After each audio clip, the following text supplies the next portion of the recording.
Vamos começar.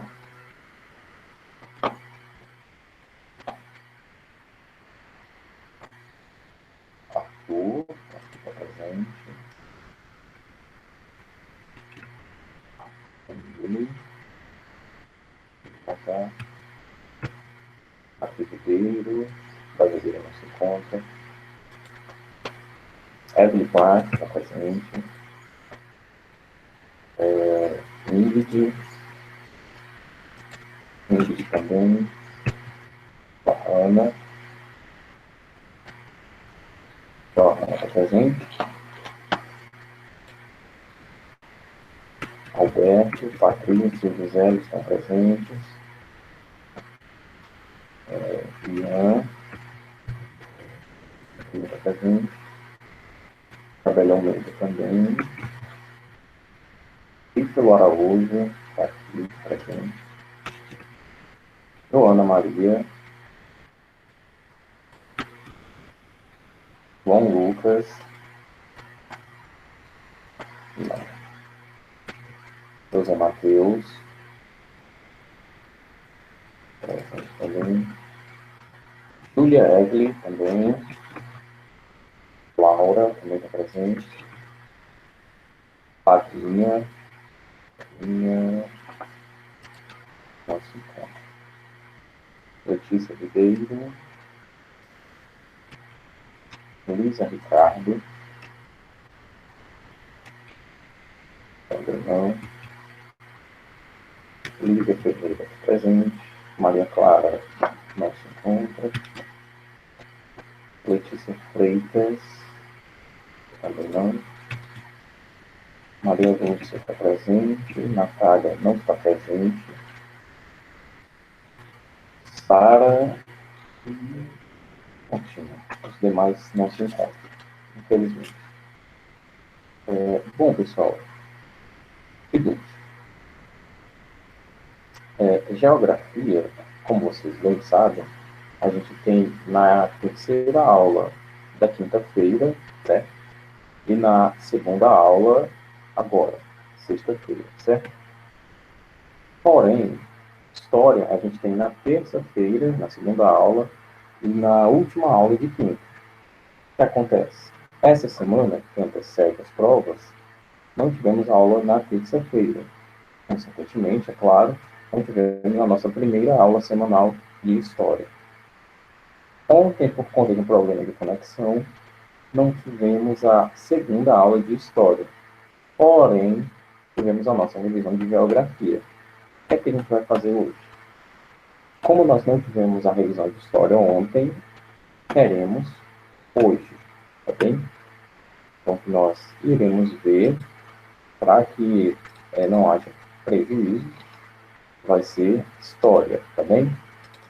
Como eu tenho uma certeza que a grande maioria de vocês já viu o roteiro, vocês sabem que em história veremos no capítulo 10, páginas 263 a 279, certo?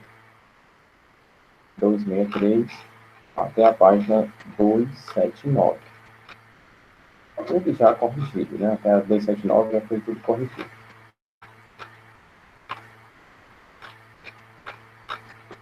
Então, vamos lá.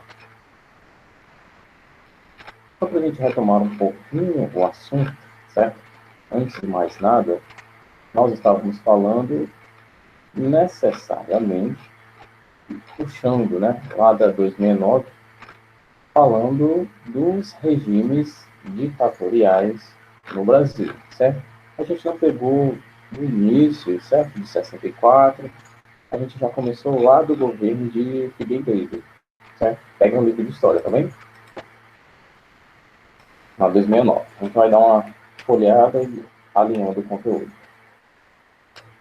Pegamos o governo de Figueiredo, o início da abertura política, o início das eleições diretas,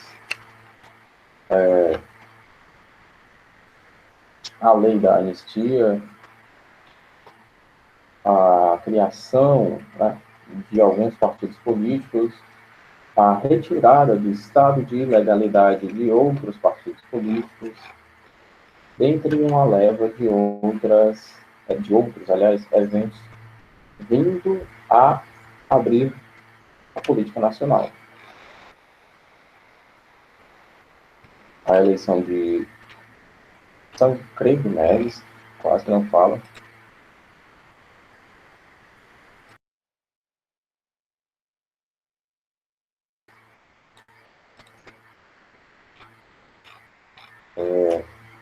a Jovem Guarda, como vocês puderam notar, ele conversou, a Jovem Guarda, antes de mais nada, era um movimento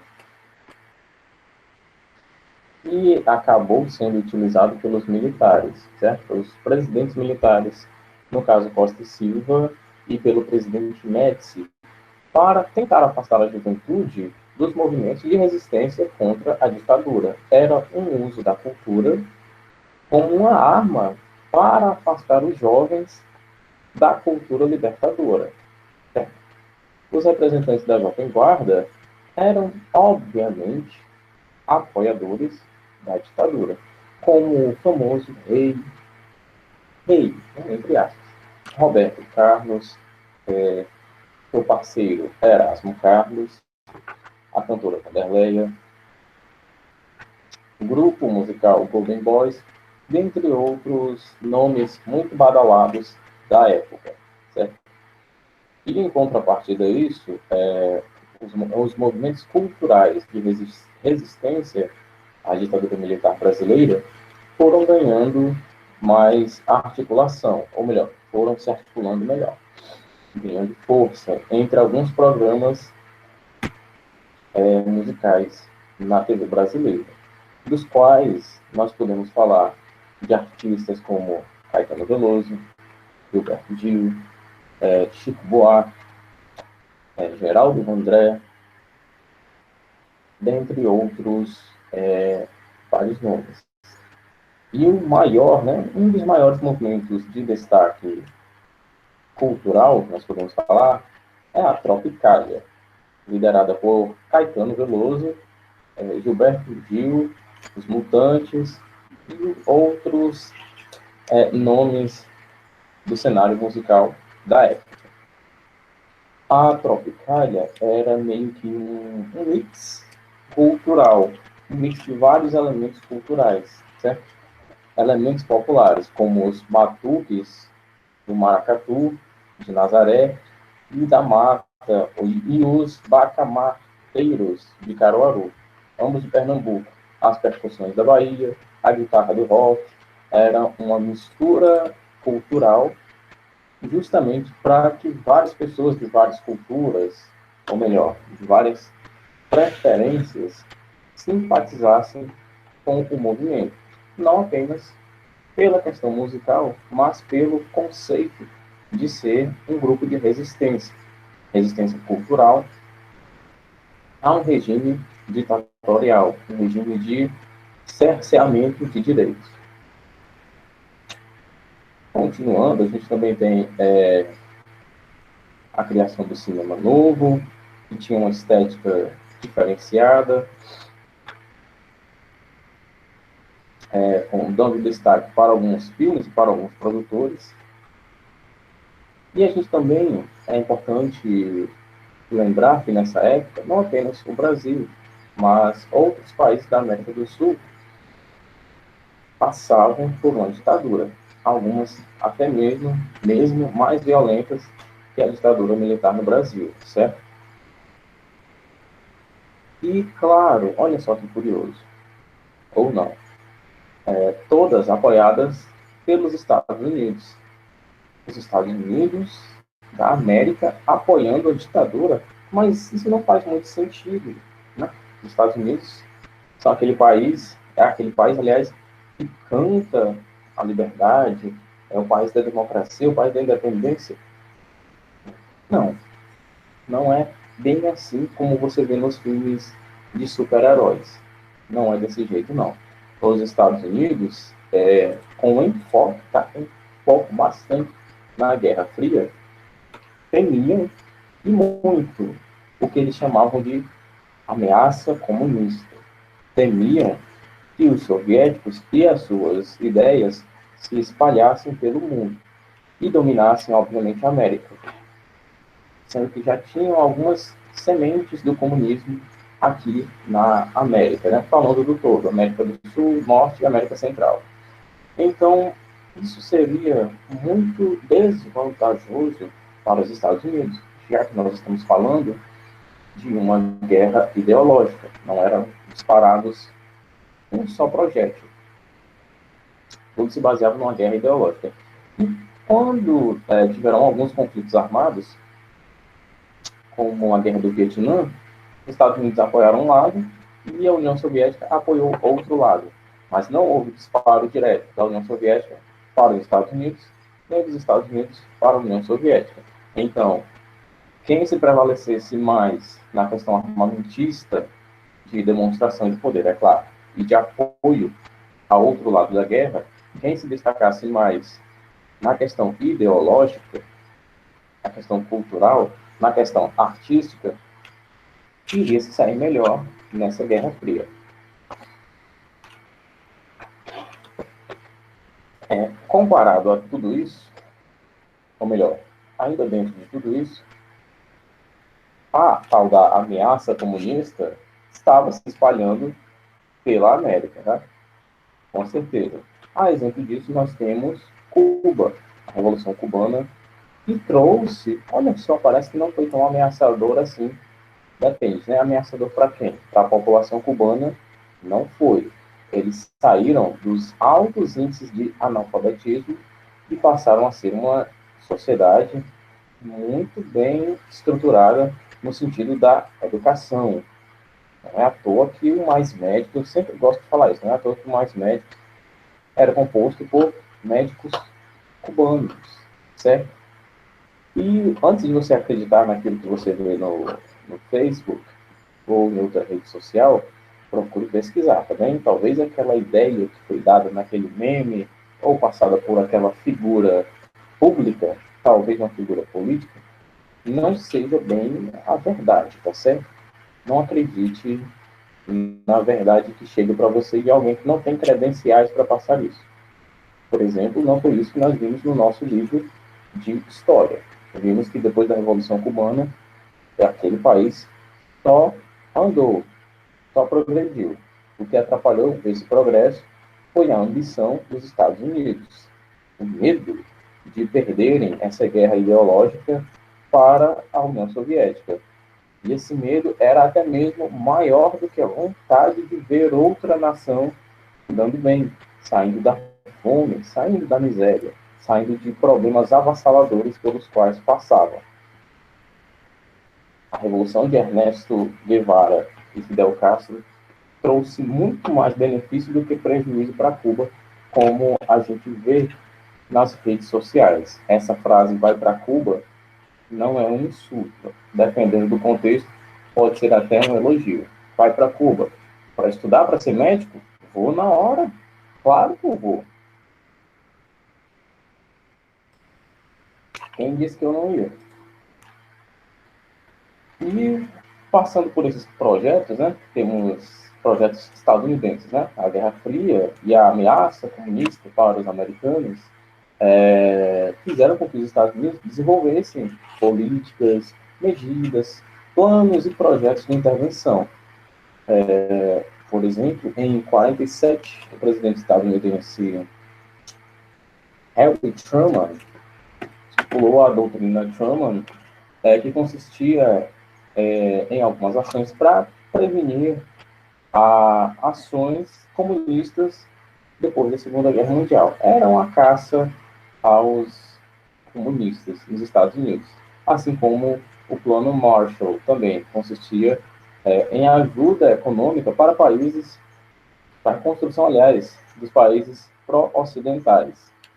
Já em 53, Dwight Eisenhower assumiu a presidência dos Estados Unidos e, devido ao seu perfil, à sua formação militar, ele lançou a estratégia de intervenção mais direta, a qual afirmava que se o socialismo se instalasse em uma região, haveria uma cadeia que propagaria as ideias socialistas, devido ao contexto histórico e à proximidade da América Latina. Aliás, devido ao contexto histórico e à proximidade da América Latina, esse efeito dominó foi a principal diretriz para a política externa dos Estados Unidos na região. Então, só para repetir, o medo maior dos Estados Unidos, aliás, o medo de os Estados Unidos perderem essa guerra, essa disputa ideológica, era maior do que a vontade de, ou melhor, do que o sentimento de ver outro país crescer. Cuba passou por uma ditadura, sempre passava por uma ditadura. Depois da Revolução, é que se libertaram dessa ditadura, na qual Fidel Castro governou por muitos anos. É um pouco diferente do que contam pra gente, né?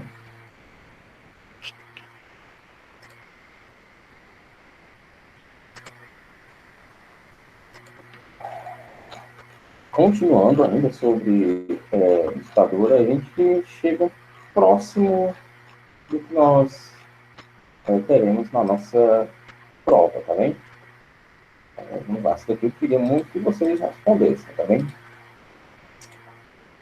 Na presidência da República, em regime que atribui, que é uma questão bem interessante, na presidência da República, em regime que atribui ampla autoridade e poder pessoal ao chefe de governo, o senhor João Goulart se constituirá, sem dúvida alguma, no mais evidente incentivo a todos aqueles que desejam ver o país mergulhado no caos, na anarquia civil, aliás, na anarquia e na luta civil. Esse foi o manifesto dos militares à nação, lançado em 29 de agosto de 61, sendo que a ditadura, né, o golpe em si, ocorreu em 29 de março de 1964. Sobre esse manifesto dos militares, né, eles justificam a possibilidade de uma intervenção armada em um regime democrático. Por quê? Atenção. Essa aproximação do presidente João Goulart, ou Jango, como era conhecido, dos soviéticos, era tão mais grave para os militares do que o próprio distanciamento dos Estados Unidos, do Brasil em relação aos Estados Unidos. Porque Jango não apenas estava se distanciando dos Estados Unidos, ele estava se aproximando da União Soviética e da China. Talvez nem ligassem tanto para esse distanciamento dele, do presidente João Goulart, em relação aos Estados Unidos. Talvez não seria tão relevante assim. Mas o fato de ele se aproximar dos soviéticos, né, nas suas relações diplomáticas, aí sim foi o que ameaçou a paz dos militares, tá certo? Fez com que eles lançassem esses manifestos, esses discursos de efeito, dissesse o que uma parte da população brasileira queria ouvir. Basicamente, o que a classe média e a classe alta, o empresariado, queria ouvir. Parece muito com 2018. Né? Parece muito com 2018.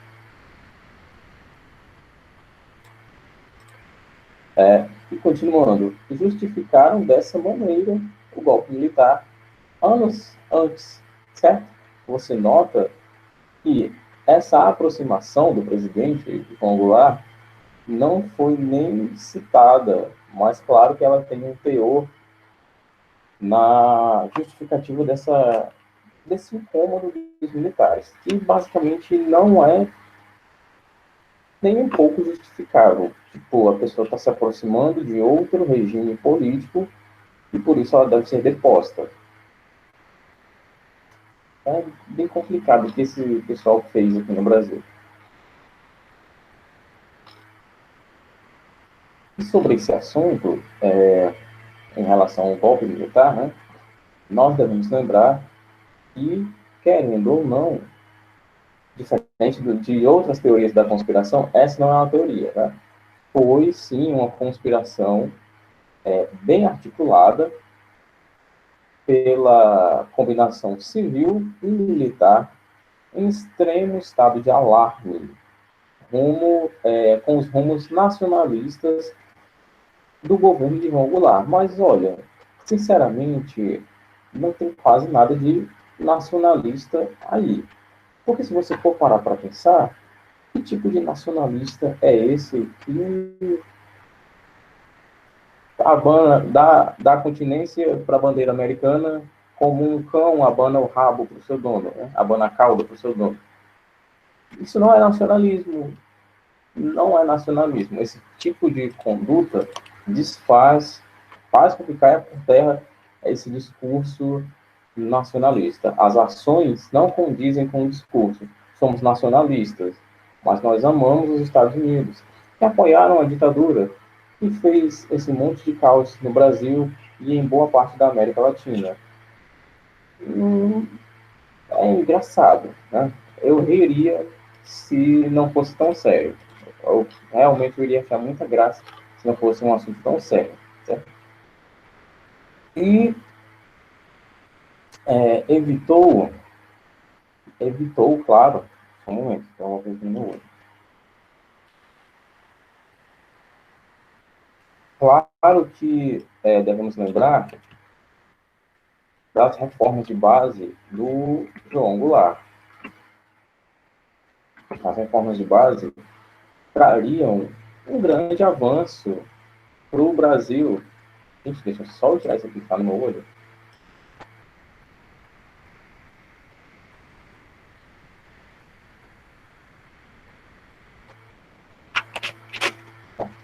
Eu espero que tenha resolvido. As reformas de base do governo de João Goulart eram medidas que iriam beneficiar a população. Ninguém pode negar isso, certo? Vamos começar pela reforma bancária. A reforma bancária tinha o objetivo de ampliar o acesso ao crédito rural, ao crédito para os produtores rurais. Seria ótimo, seria maravilhoso. O que é que tem de errado, de ruim nisso? Não iria regredir, só iria avançar, só iria progredir, certo? Vamos para outra reforma, a reforma urbana, entendida como conjunto de medidas do Estado, certo?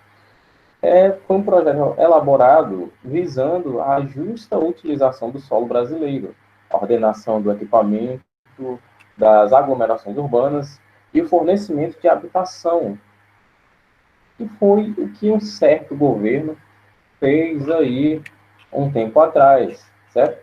Dando casa para a população.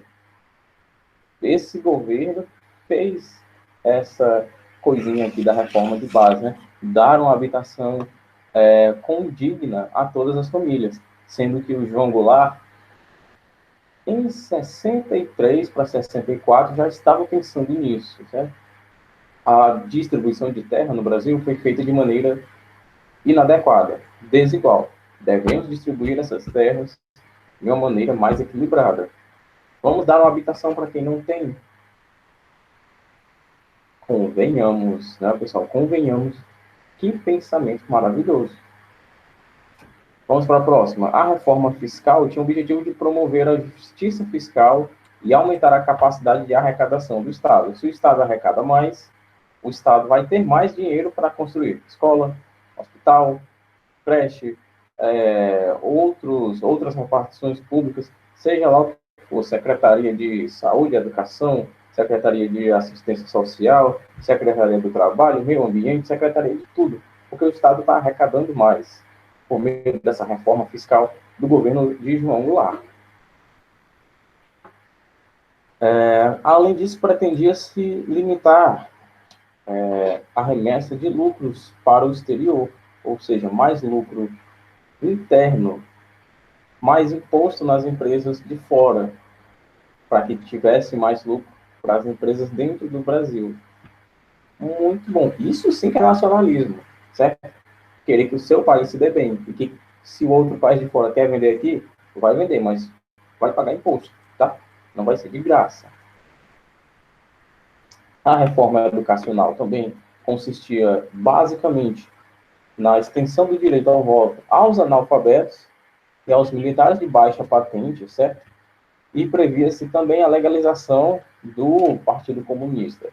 Mas olha só, a reforma eleitoral, perdoe, a reforma eleitoral, ampliava o voto. A reforma educacional, ela visava a valorização dos professores e do ensino público em todos os níveis.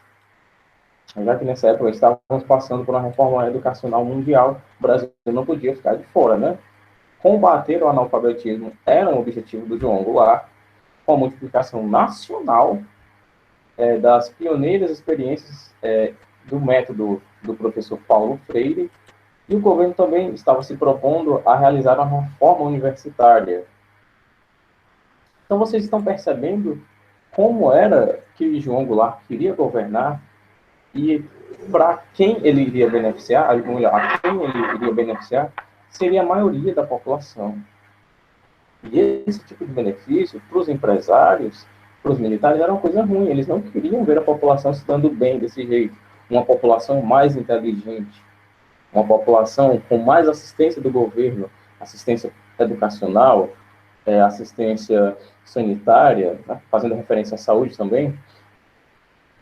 Parece que isso não seria uma coisa boa. Isso iria tirar a população do controle que os militares queriam nos impor, intensificar, aliás. Deve ser uma lástima se a gente for parar para pensar isso, certo? No caso, essa conspiração civil-militar também evitou a ascensão, ou melhor, a legalidade do Partido Comunista Brasileiro, e a tentativa dos sindicatos e dos trabalhadores, dos setores do Partido Trabalhista, de exigir do presidente a implementação imediata das reformas de base. E era um projeto de Jango. Vocês estão percebendo que o governo militar acabou com o que poderia ser o início do progresso do Brasil há 75 anos? 75, né? Não, 75 não, cara. 55 é isso. Confundi com a Segunda Guerra. 55.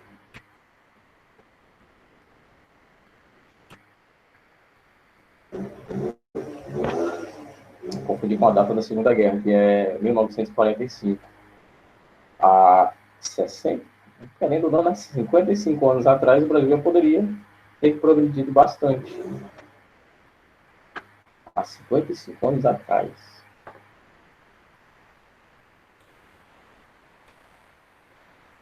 Continuando.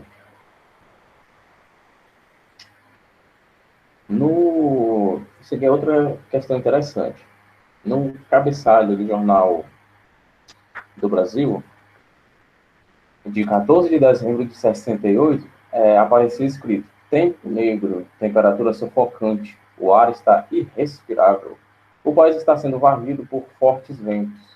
Máxima de 38 em Brasília, mínima de 5 nas Laranjeiras.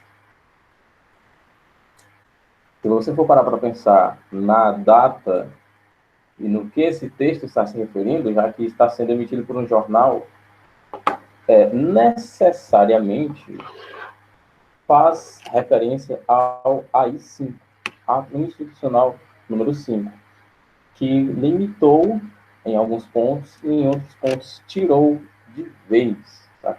Tirou de vez a liberdade de expressão e instituiu medidas para ampliar e aplicar mais ainda a repressão à população em geral e, claro, aos opositores do governo. Se opor a um governo desse era basicamente uma sentença de morte, porque haviam vários órgãos de inteligência que caçavam os opositores do governo. E vamos lembrar que funcionava como uma caça às bruxas. Se vocês não sabem, na Idade Média, quando as bruxas, né, que esse negócio, para mim, pelo menos, não existe. Bruxaria, macumba, feitiço, jogar uma praga. Para mim, isso é conversa para criança se assustar, né? Porque conversa para criança dormir é outra coisa. É só para assustar meninos. Não existe, não. Fruto da ignorância e da descrença. Ou melhor, porque não é cientificamente comprovado. Então vamos lá. Na Idade Média, quando as bruxas eram caçadas, não necessariamente elas precisavam transformar alguém em sapo no meio da rua. É que isso nunca aconteceu. O que precisava ser feito poderia ser apenas uma denúncia. Tipo, a tua vizinha foi te pedir uma xícara de açúcar e você não deu. Ela foi lá na entidade religiosa presente e denunciou você como bruxo. Fulano é bruxo. Eu vi ela fazendo uma feitiçaria em casa. Vamos pegar ela agora. Iam lá, torturavam, faziam ela confessar para a igreja dizer, olha, queimamos mais uma bruxa. Acabamos com mais uma pecadora. E ela ainda se converteu antes de morrer, com medo de que sua alma não fosse para o céu. Era o marketing da igreja católica, na época. Né? Da mesma maneira, na ditadura militar, você não precisava ser necessariamente um opositor declarado do governo. Uma denúncia de alguém que, sei lá, não gostasse de você, poderia ser o suficiente para que você fosse preso, torturado e morto. Nunca mais ninguém visse seu corpo, sua família nunca mais soubesse quem você é, ou por onde você estava, e pronto, acabou. Aí, o ato institucional número 5 foi um dos pilares para que isso acontecesse. Limitava bastante, e isso é história, tá? Não é minha opinião, não é o que eu acho, tá no livro de história de vocês. Se você voltar ao conteúdo, você vai ver o que o Carlos falou está aqui, e aquele outro assunto está aqui também. Tá? Isso é história, não é balela, não é cascata. Continuando, o ato institucional número 5 foi, sim, como o título desse jornal, ou melhor, como a manchete desse jornal diz, dessa notícia diz, tempo obscuro, temperatura sufocante, ar irrespirável. Imagine andar num... Imagine viver, aliás, num país onde você não tem o direito de se expressar. Como você pode hoje ir na internet falar o que você quer da esquerda, falar o que você quer da direita, falar o que você quer do centrão, dar a sua opinião. Se você fizesse isso numa conversa entre pessoas na rua, você poderia ser morto. Como é aterrorizante. E, claro, vamos lembrar também da ampliação dos poderes nas mãos do executivo. Ou seja, quem é o chefe do executivo? O mandatário do executivo no Brasil é o senhor presidente da República. Ou, um tempinho atrás, a senhora presidente da República. Né? Dando-lhe poder de caçar. Ainda tem coisa aqui. Dando-lhe poder de caçar qualquer político nesse país, dando-lhe o poder do judiciário, não apenas do executivo, do judiciário e também do legislativo. Excluiu-se de qualquer apreciação judicial todos os atos praticados de acordo com esse ato institucional e seus atos complementares, bem como os respectivos efeitos. Certo? O ato institucional número 5 significou não apenas a ampliação dos poderes do executivo, como também a anexação do judiciário ao presidente da República e, basicamente, do legislativo também, já que ele criava leis à torta e à direita. Sendo que o próprio ato institucional era uma lei. Né? Bom, meus queridos, sobre esse conteúdo, as senhoritas e os senhoritos, tem alguma dúvida? Só ver se está faltando alguém para colocar aqui na chamada. Nenhuma dúvida, pessoal? Alguma dúvida? O conteúdo é só esse. Só basicamente isso que a gente acabou de conversar. Não tem muito segredo. Capítulo 10, da 263 até a 279. Resumindo, do governo Figueiredo até ali o AI-5. Ou melhor, do AI-5 até Figueiredo.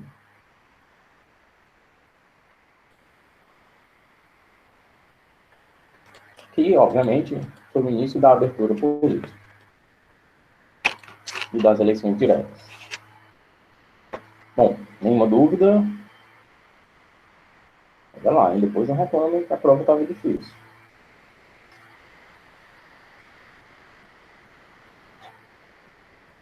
Bom, se não tem nenhuma dúvida e o diário está feito, já vou ficando por aqui, tá bem? Tá um pouquinho mais cedo. Vou liberando vocês. Ah, não, não é intervalo não, né? Entendi. Bom, de qualquer forma, a nossa revisão termina aqui, certo? Vou ficando por aqui, a gente se vê na próxima. Até mais.